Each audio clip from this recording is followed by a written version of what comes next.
OffBeat Sports Podcast presented by Celsius. It's been a tale of two seasons for the Boston Celtics. I probably aged about 10 years just from that series. I'd probably compare myself to just a younger, smarter, more handsome, stronger Michael Jordan. Let's go Celtics. Go Patriots. These are guys who, when you give them a bowl of Cheerios in the morning, they finish every last drop of milk. Absolute clown over here. I'm ready when you are, baby. All right, everybody. Welcome back to the OffBeat Sports Podcast.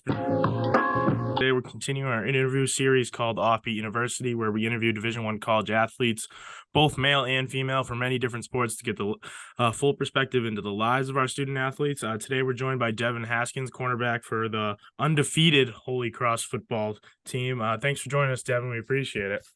Thanks for having me. I'm excited.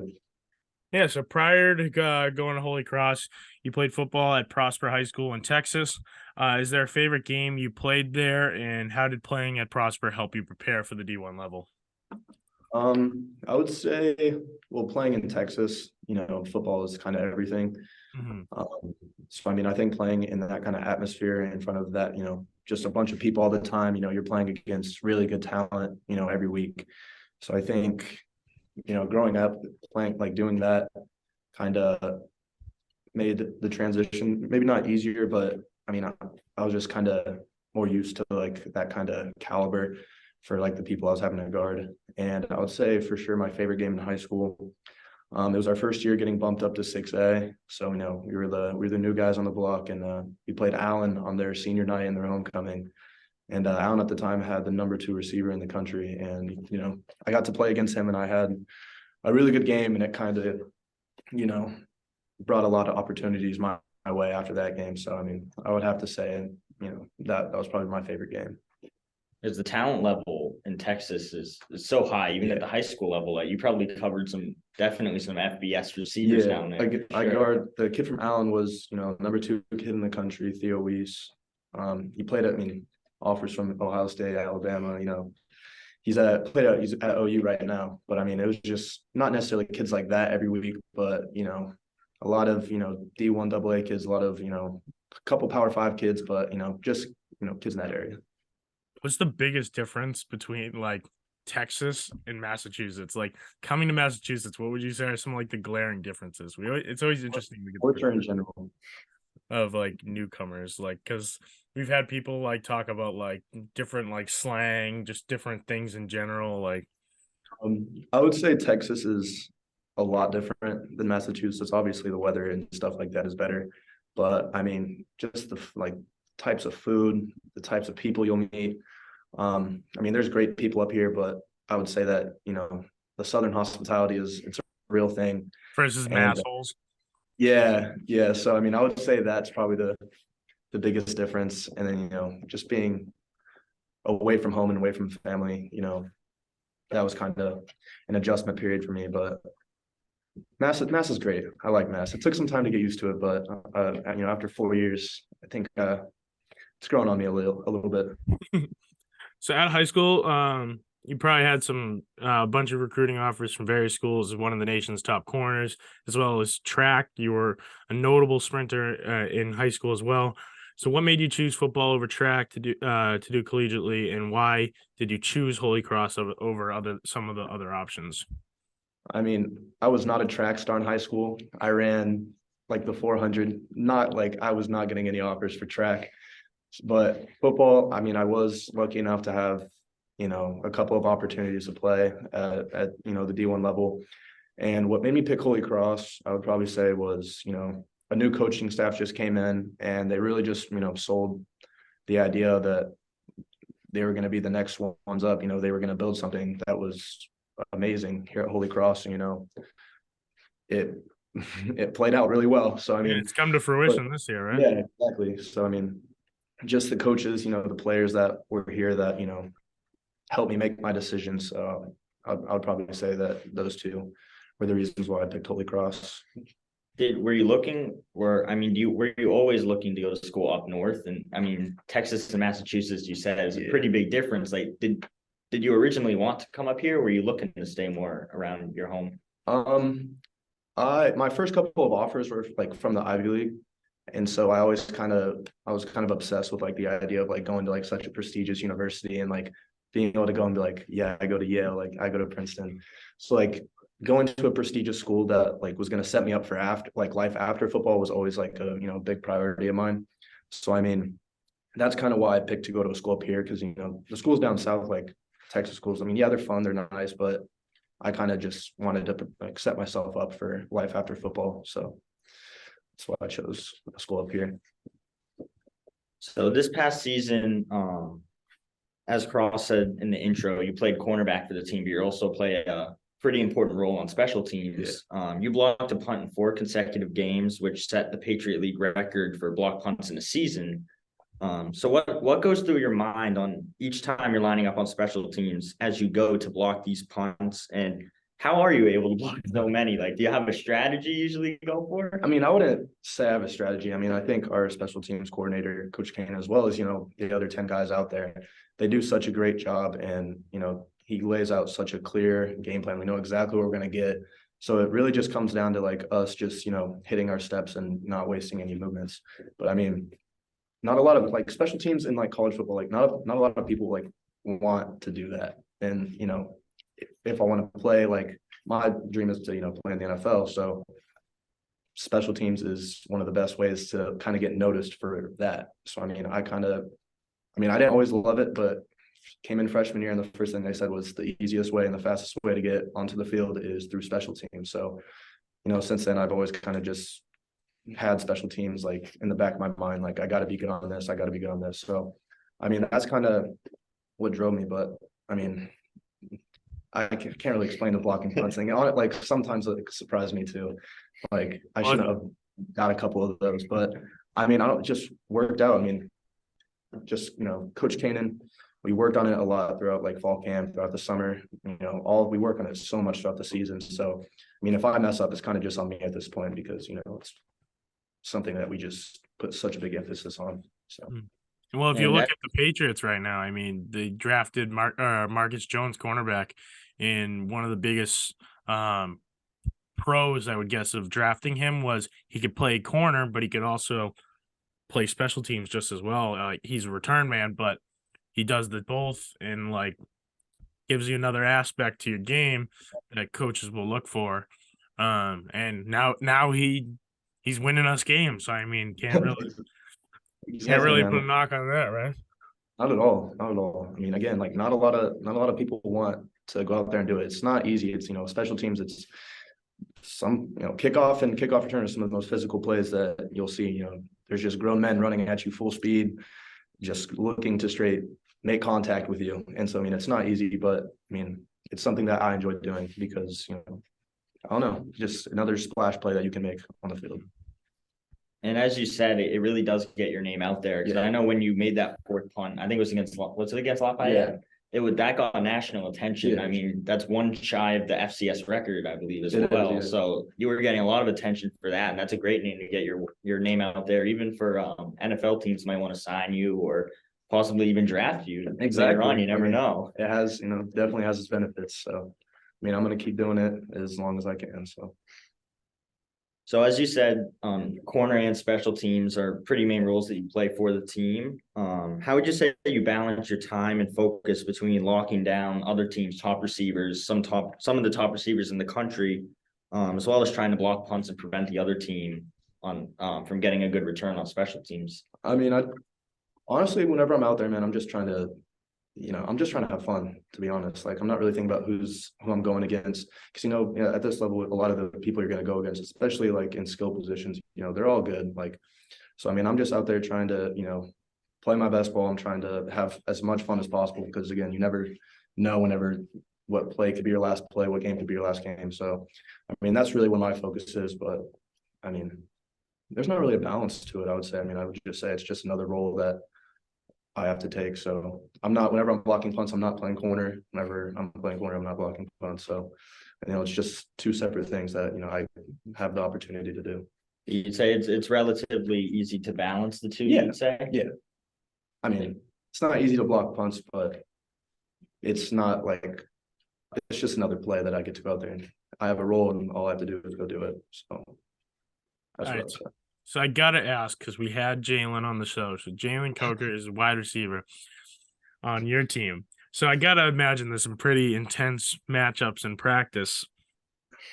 With a guy like that on your team, does that help like kind of up your game as well? Because you're working against him in practice, and I'm sure you got some fun battles. So like, how does having a guy like that help you? I mean, not just Jalen, like all of our, honestly, like a year, Jalen, like Byron Shipman, there's so many guys that, push, all the corners every day. But, going against Jalen has definitely made all of us better. Jalen is, one heck of a player and one heck of a teammate. But I mean, Jalen's got that dog in him. Jalen's definitely different. And I'm glad that he's on my team and that I don't have to play against him on Saturdays. So does he beat you in most matchups? Is that what? Jalen's a GOAT. Jalen's I'm not saying that, but I definitely like having Jalen on my team. So one of the biggest things in college athletics as of late is the new NIL rules. So have you already taken advantage of these new opportunities, or do you plan on taking advantage of them? I mean, I kind of got into that last semester, I would say. There's a site called Mogul that, just gives student athletes like a platform that they can actually like see like what companies are offering what to like just do little jobs, you get money here and there. So I mean I took advantage of that last semester. I haven't really been focusing on it this much this semester just because I mean I've been trying to focus on just playing as much as possible. But I mean that's definitely something that myself and a lot of kids on my team take advantage of. Again, Jalen does that a lot a year, does that a lot. Bryce Barron does that a lot. So, I mean, it's definitely present on our team. Yeah. So as this is your 4th year in the Holy Cross program, do you have like a favorite game or memory that sticks out to you that you'll never forget?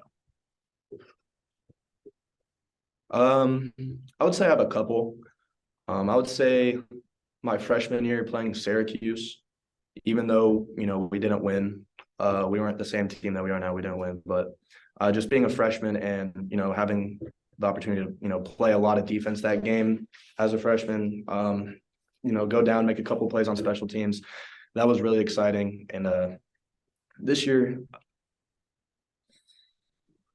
it's kind of hard to choose because, we've had so many great games, but I would probably have to say Lafayette was probably a game that I will always remember just because of I had a 4th straight block.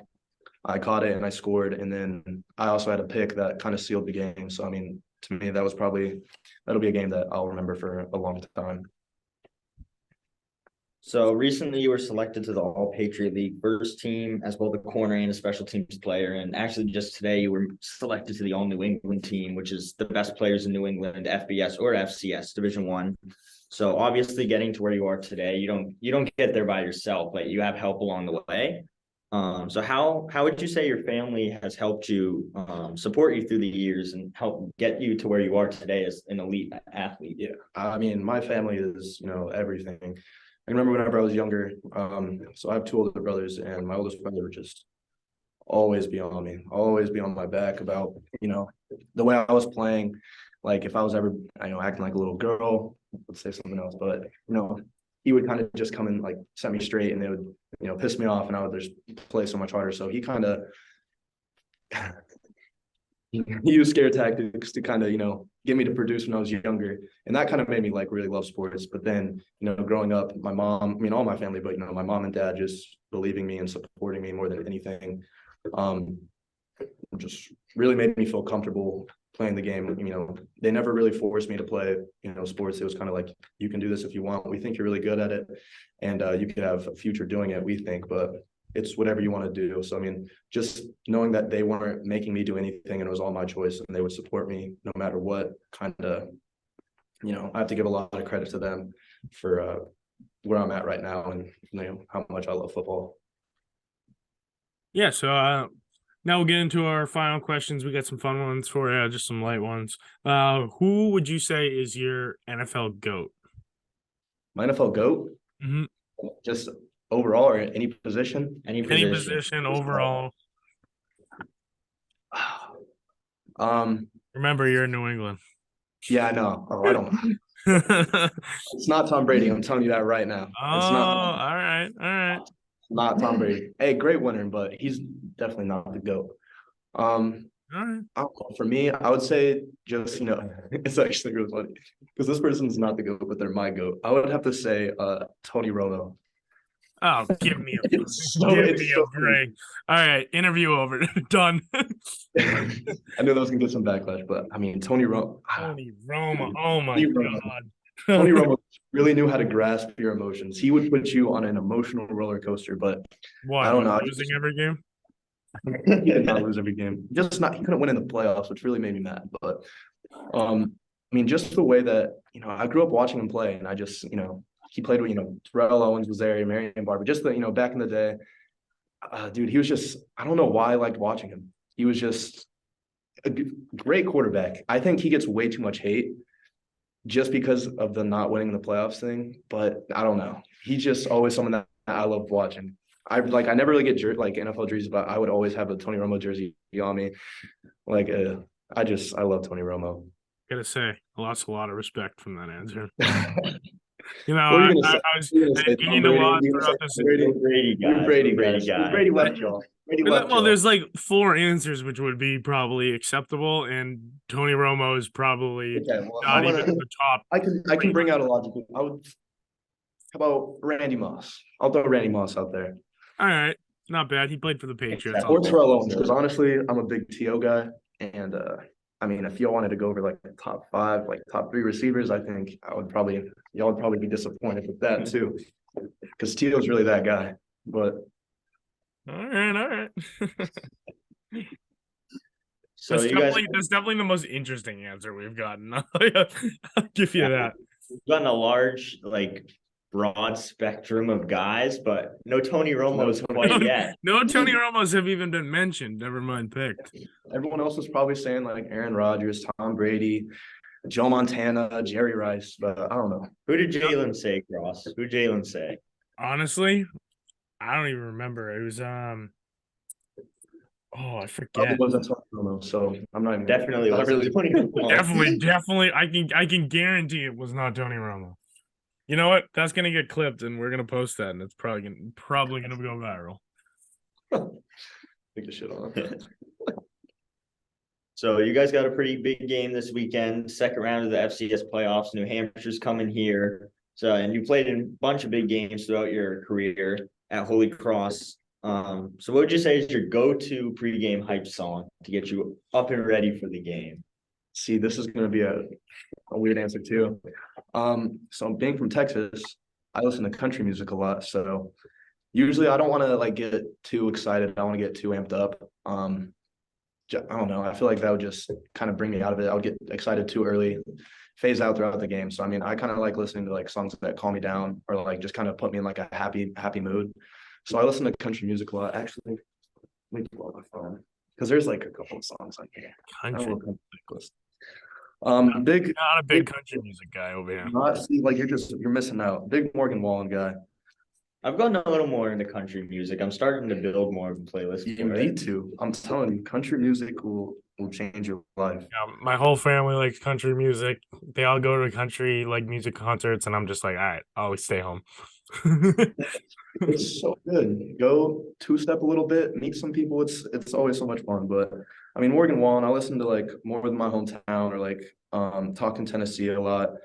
Don't think Jesus. I don't know why, but it kind of just really, calms my nerves before the game and lets me think clear. So hey, whatever it's clearly working for you. So yeah. I won't judge it too much on that one. But this one is definitely, I would argue, is one of the most interesting questions we get. For sure. Get some great answers for this one. So if you could have one celebrity come and watch you play, any celebrity, who would it be? Ever? Anyone.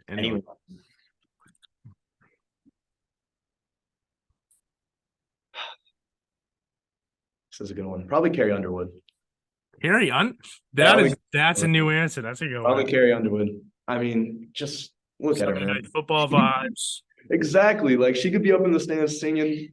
She can lead us in choo choo hurrah after the game. she's just, I don't know.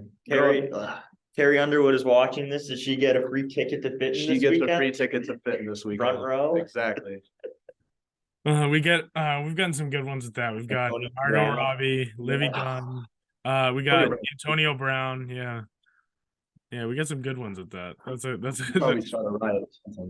He starts something at that stadium. Oh yeah. Oh, for sure.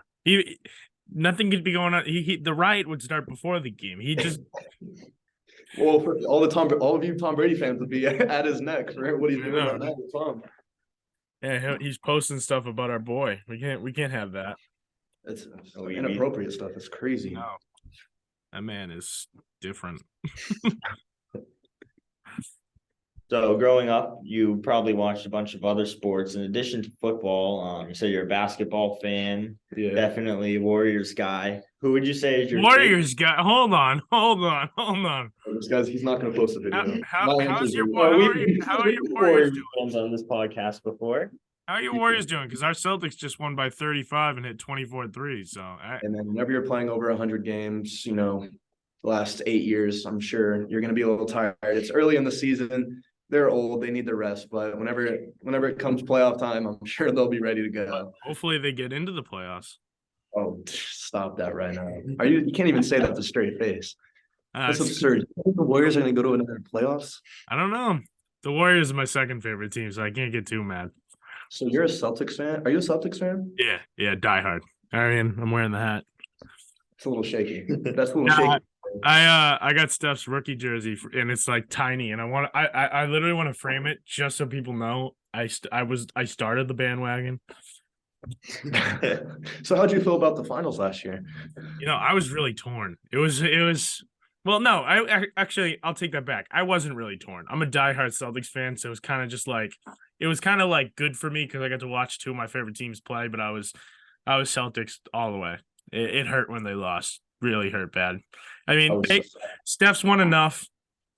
I could have used some Celtics banner 18 action, but you know what? We'll get it this year. It's fine. You guys can have that one. I mean, Devin probably feels the same way about Tom Brady then, right? He's won enough. Definitely won enough. Yeah. Someone else. All right, now I'll let you answer the questions. So being a Warriors fan, we probably know who you're going to say for this, but who would you say is your favorite non-football athlete? I mean, it could be from any sport, but definitely Steph Curry. Like I'm a Steph Curry fan, but like all the kids on my team, they know that. I like Steph Curry a lot. Tiger Woods, Conor McGregor. I mean, Steph Curry's a hard player to hate. Say it again. Steph's a hard player to hate. Steph is a hard. He gets so much hate, and it just I don't get it. I feel like he's just like he doesn't get in much controversy. He's funny. I mean, he's a great player. I think it's just hard to hate that guy. There's not like in the NBA. There's not a lot of people that can afford to be 6'2", like not crazy athletic, and just go out there and like do what he does like on a consistent basis. Like it's on like for people that like aren't like blessed like that. Like that's such a good like role model to kind of chase after. Yeah, and as someone who looks at it from like a really like analytical side, like or just like kind of more of a coach's vibe, if you want to say, like watching him play, if you just watch him, he never stops moving. He's always running around. And the fact that he doesn't get tired is insane. His conditioning must be incredible. So, I mean, that's just a whole nother aspect that he doesn't even get appreciated for a lot of it. But Exactly. Yeah. He's the only player that I've ever watched that if he's on the court, I wouldn't be surprised if he made it from there, even from the other side of half court, like full court shot. Just like watching him, like every time he shoots the ball, you're just like, it's going in. Like I don't know. He's just so exciting to watch, man. It's just honest. You got to appreciate greatness. So, And now that I praised your Warriors, how's Draymond Green and Jordan Poole doing? They I mean, like Draymond Green is obviously he's not gonna go crazy every game, but I think just the mentality he brings, and the leadership he brings in the locker room is something, it brings that edge that the Warriors like don't really get credit for. They have a bunch of like light-skinned brothers out there. So I mean, a lot of people think they're soft. So just to have him in the locker room and on the court is probably, brings that edge. But that crowd with him and Jordan Poole is crazy. I'm sure Jordan Poole was saying some stupid stuff And he got robbed. I hear some reports saying Draymond may be a Celtic soon, so it's good for me. I doubt that. There's no way that Draymond ends up on the Celtics. How are they gonna pay him all? How are they gonna pay him? They just paid Wiggins and Poole. You gotta pick one, Draymond or Clay. Future. I mean, I could see See, that's hard too, because I don't see Clay on the Warriors much longer. Honestly, I think this year or next year will probably be the Warriors kind of last go around with, the group that, made it all happen. Yeah. I don't see them all together much longer. But you think Steph finishes a Warrior? For sure. Absolutely. There's not a doubt in my mind. But you think Draymond finishes with them too? It depends. If he stops complaining about money, then I think so. I mean, I think it would be smart for him to. I don't see why he'd want to leave. It's a perfect fit. Yeah. I think he'd fit with the Celtics. Man, the Marcus Smart and Draymond Green pick and rolls would go crazy. That would be a good defense team if they had them both. But I mean, I don't know. Yeah, I don't see. I think Clay goes before Draymond. Whenever you have a player like Clay, I do too. Jordan Poole, he reminds me so much of Steph. Mm-hmm. But he can play that two guard. He also doesn't. But he also doesn't have the maturity Steph has. No, I mean, he's also young. He's really young. But sometimes the stuff he does on that court, you're kind of just like, what the crap? Yeah. That's like some Steph type stuff. And I don't know. Sometimes he does some stuff, and I'm like, that's some Shaq and a fool type stuff. There was a couple of shots in the finals where he was feeling himself a little too much, and he shouldn't have. But I pulled up a clip for when we did an episode with this Warriors fan. And I literally flashed the clip while she was talking about how great Jordan Poole was. It was Jordan Poole in the finals, like pulling up from almost half court and airballing. Yeah, that's what I'm saying. Sometimes he does stuff like that, but then I don't know. He's just such a good spark. Yeah. Enough for what they need. So I mean, I hope they can stay together as long as possible. But I wouldn't be surprised if Clay or Draymond. I think Clay will, but I wouldn't be surprised if one of them leave here in the next year. So. Yeah. Well, that's all we got for you. We went a little on the Warriors, but back to you. Thank you for joining us. We appreciate it. Best of luck on the rest of your season. I appreciate it, man. Thanks for having me. Keep that streak going. Thanks everyone for watching and listening. Be sure to check us out on Instagram at @offbeat_sports and on TikTok at offbeatsports. And make sure on the lookout for the next installation of the Offbeat University series. Make sure to like and subscribe. Thanks for tuning in. Call them all Texas.